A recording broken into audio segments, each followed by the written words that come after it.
state of the nation.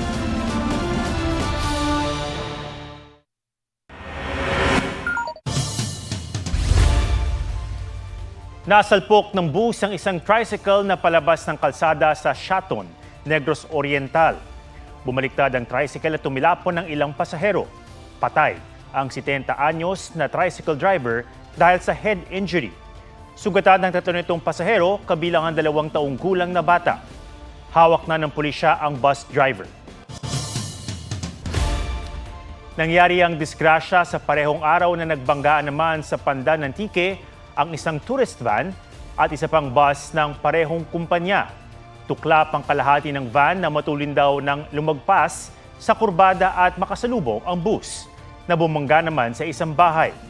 Namataan kalaunan ang van driver. Sugatan naman ang 9 na pasahero ng bus at tsuper nito na hawak na rin ng pulisya. Nanindigan ng bus company na batay sa investigasyon ng pulisya, hindi sila ang dahilan ng disgrasya sa Antique, habang wala pa silang pahayag sa aksidente sa Negros Oriental.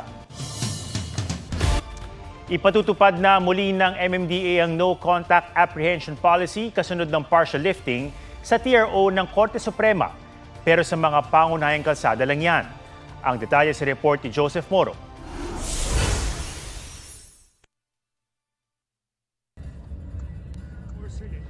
Napasakay ng e-trike nang wala sa oras ang traffic enforcer nito habang hinuhuli ang rider sa EDSA Taft sa Pasay. Ito, pinapara sir Nakita ka ni sir. Habang sinampan niya yung kasama nating enforcer alis pa disgrasya Wala naman lisensya. Sabi ng MMDA, naglipa na ulit ang mga tricycle at e-trike, madalas nagka-counterflow pa. We found out that most of the tricycle drivers ay wala pong lisensya. Kung hindi naman po walang lisensya, expired po. Maraming tricycle ang nahatak. Di rin nakaligtas sa mga pampasaherong jeep nang wala sa tamang lugar magbaba at magsakay ng pasahero. Ang mga lumalabag sa batas trapiko pwede na ulit hulihin ng MMDA kahit wala ang kanilang enforcer sa bisa ng No Contact Apprehension Policy o NCAP. Pero hindi ito epektibo sa lahat ng kalye sa Metro Manila kundi sa mga pangunahing kalsada lamang. The TRO here is only lifted with respect to the MMDA, but it still remains with respect to the LGU ordinances. Yung MMDA resolution only refers to major thoroughfares, especially C5 and EDSA. August 2022 na mag-issue ang Korte Suprema ng temporary restraining order sa NCAP. Sa ilalim nito, matutukoy sa mga CCTV camera sa mga kalsada ang mga paglabag ng isang motorista at ang ticket o notice of violation ay ipapadala na lamang sa tirahan ng motorista. Tatalakayin pa ng mga maestrado ang TRO na ipinataw sa mga ordinansa ng mga LGU. Welcome development para sa MMDA ang desisyon ng SC. Yung mga violators, hindi na namin kailangan parahin, magtalo, issuehan physically ng ticket na habang ginagawa yon ay nakakaabala pa sa traffic. So kung may NCAP, tuloy-tuloy na yung takbo at uhulihin na lang namin through CCTV cameras. Bawa nasa dati pang owner, iba pala yung nakagawa ng violation. So paano naman yun? Wala naman tayo magagawa dyan sir kung ibabalik na Mas okay yung ganun.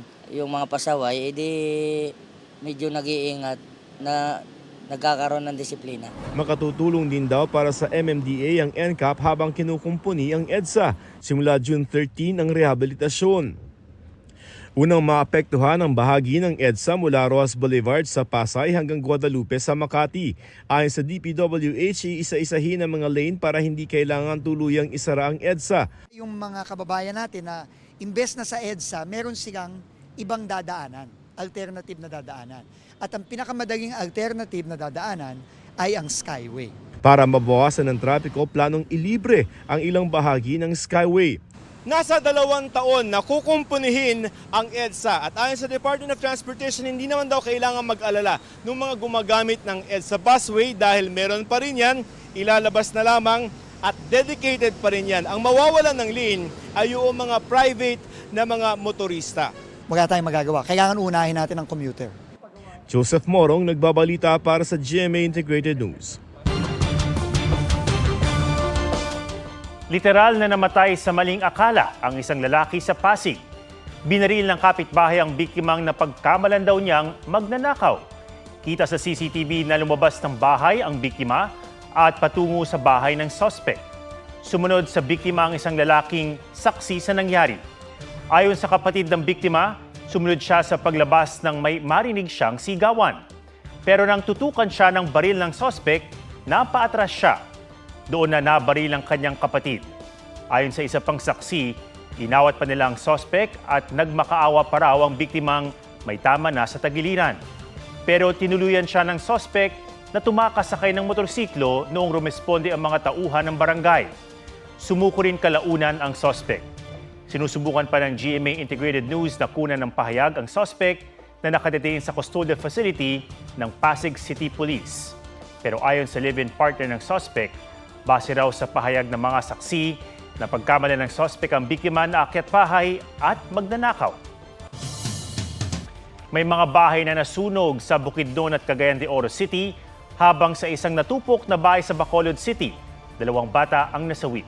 May report si Oscar Oida. Abot-abot ang hagulgol ni Hobina Natalio sa sinapit ng kanyang 2 anak. Nang masunog ang kanilang bahay sa Bacolod City, natrap sa loob ang mga anak niyang 8 at 6 na taong gulang na iniwan niya lang saglit para bumili ng pagkain. Ang ama ng mga bata na nasa kabilang bahay lang, hindi raw nagising habang nangyayari ang sunog.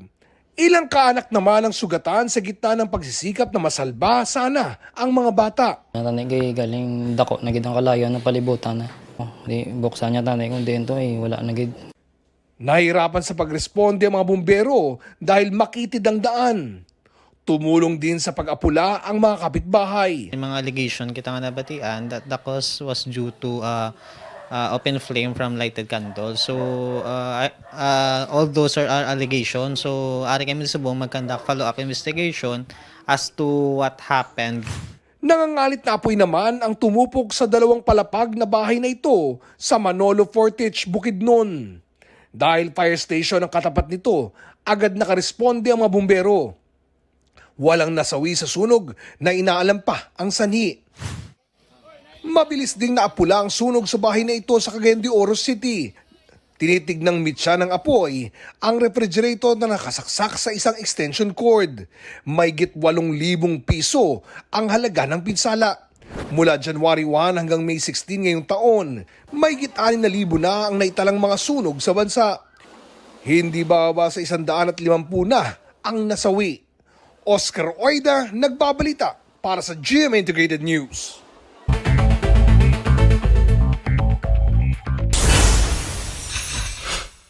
Nag-viral na umano'y love scam hub sa Cebu City na isinawalat ng isang content creator, ipinasara at inibisigahan na ng mga otoridad.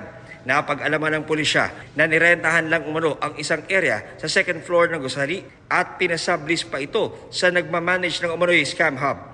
Pinadalhan na ng show cause order ang nangangasiwa sa gusali at nagpasublease sa scam hub. Ang Department of Information and Communications Technology o DICT aalamin kung gaano na karami ang mga nabiktima ng umano'y love scam hub.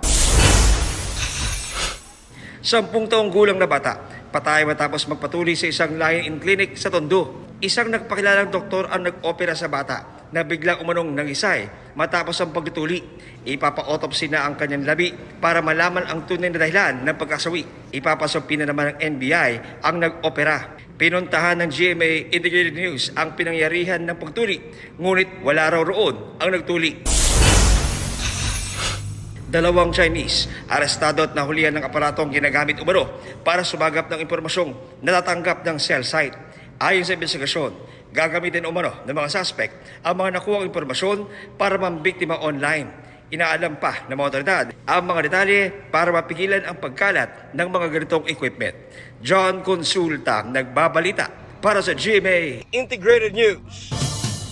Nasa state of emergency ngayon ang Samar Province dahil sa pagkukumpuni sa San Juanico Bridge.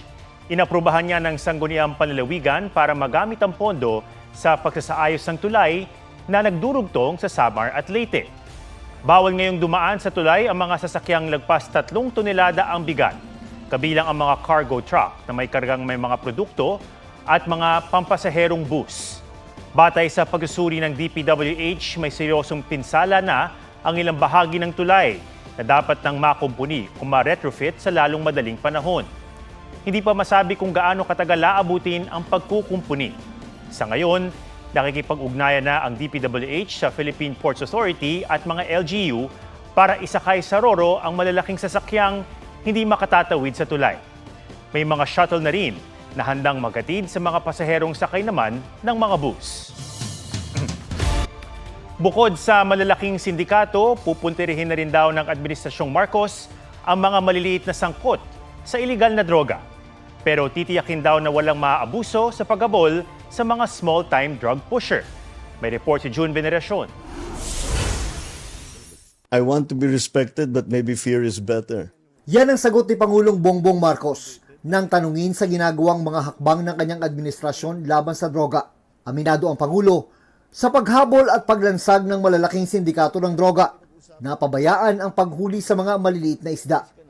Ngayon, hindi na namin binigyan ng atensyon yung nasa baba. Yung nasa baba. So, dahan-dahan bumabalik kasi sabi ko yung operation natin, kailangan malaking seizure. Kailangan malaki. At saka nakakahuli tayo ng mga drug lord talaga. Gusto daw itong baguhin ng Pangulo. Kaya naglabas siya ng kautusan na tutukan din ang problema ng street-level drug pushing. Sige, tuloy natin yung malalaking drug bust. Pero, tignan muna natin yung mas small offender. Sinabihan ko na nga ang DLG, nakausap ko si Sec. John Vic. Sabi ko, tama rin naman.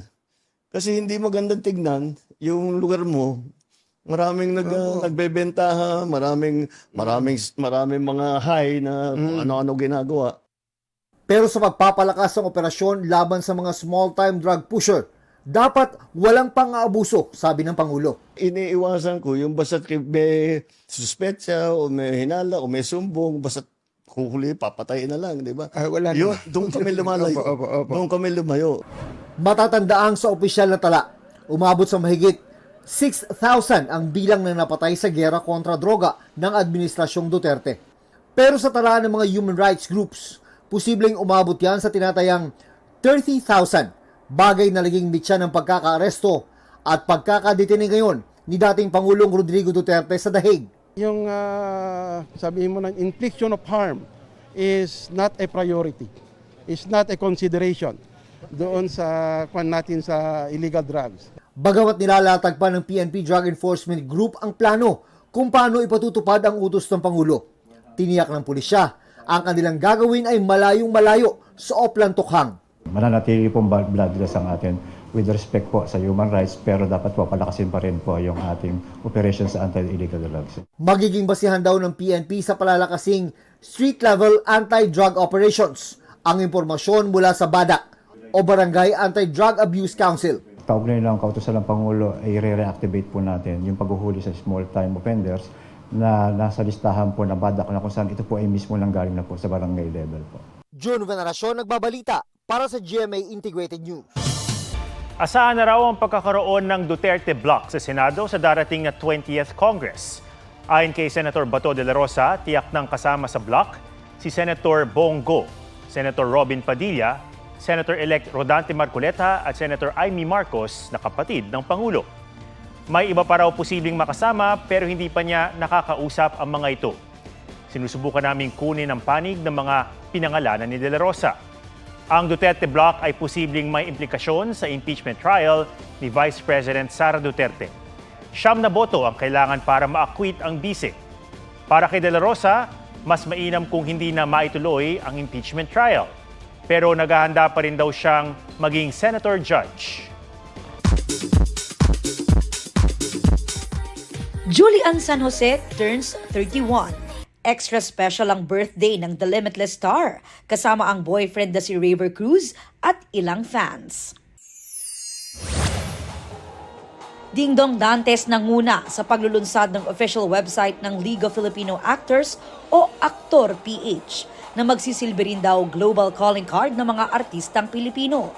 Si Dong ang tumatayong chairman ng organisasyon. Ito yung parang representation natin hindi lang dito sa Pilipinas, pati sa ibang bansa pag may casting para sa mga artista.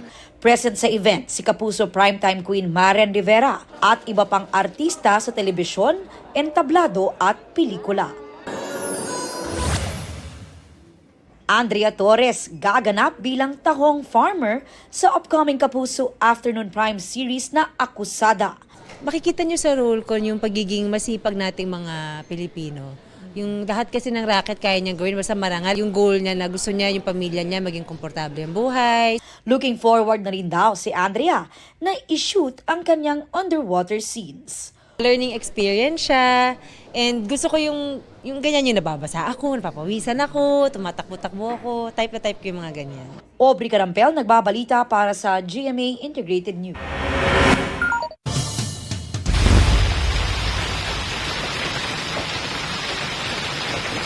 Sinlaki ng golf ball ang mga yelong bumagsak sa nangyaring hailstorm sa Toulouse, France. May kasama pa yung malakas na hangin. Sa isa pang bahay, kita mula sa balkonahe ang tindi ng pag-ulan ng yelo sa swimming pool.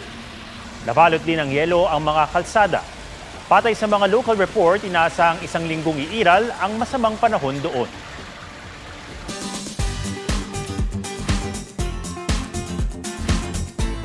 May nagala Tarzan, sumakay ng walis, at may nagpakita ng acrobatic skills. Ang mga bagong entry sa viral na rope swing sa Cambugahay Falls sa Siquijor, pusuan sa report ni Ian Cruz. Ito ang mga sobrang eksena. Sa rope swing, magagaling. Slay ang tila, pag-sway sa baging. Mga Siquijor Majors. Una riyan itong si Ateng na kung lumambitin, busy sa ere. Ang dami kasing nangyayari.